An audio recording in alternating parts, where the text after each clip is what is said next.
Labvakar! Esat sveicināti Punktegā. Mani sauc Ivans Pulkvedis. Šovakar apskatīsim šādas tēmas. 5. cēliens, Viljams Šekspīra lūgā Romeo un Džulieta. Diemžēl beigas nebūs laimīgas. Romeo un Džulieta ies bojā. Nu, tad skatīsimies, kas būs un kā būs.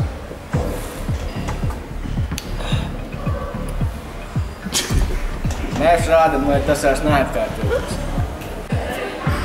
Jā, paldies, Ivanam. Tieši tā, skatīsimies, kā viņš noslēgsies. Tad šobrīd mēs atrodamies lielākajā Latvijas narkodīleru perēklī, kurā jaunieši lieto visvairāk apreibinošo vielu. Iesim un papētīsim, kas tur iekšā notiek.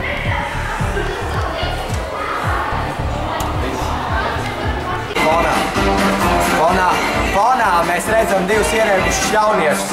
Pavērosim, ko viņi dara un kāds būs šo apreibinošo vielu sekas. Gan nāve atņēmusi savu vēlu, bet varas viņai nav pār dēļu.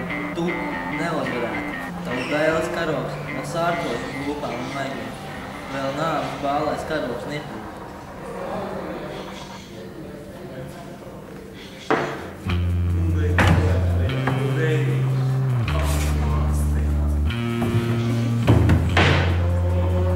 Īstenībā mūsu.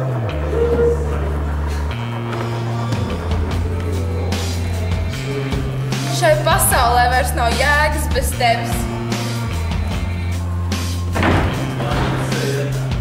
Tāda ir. Beigas studijā. Un, kā ir teicis pats rakstnieks par šo stāstu, nav stāstu skumjāka ar mīlas metu, kā stāsts par Romeo un Džulietu. Un līdz rītvakaram tiekamies šeit pat šajā pašā laikā.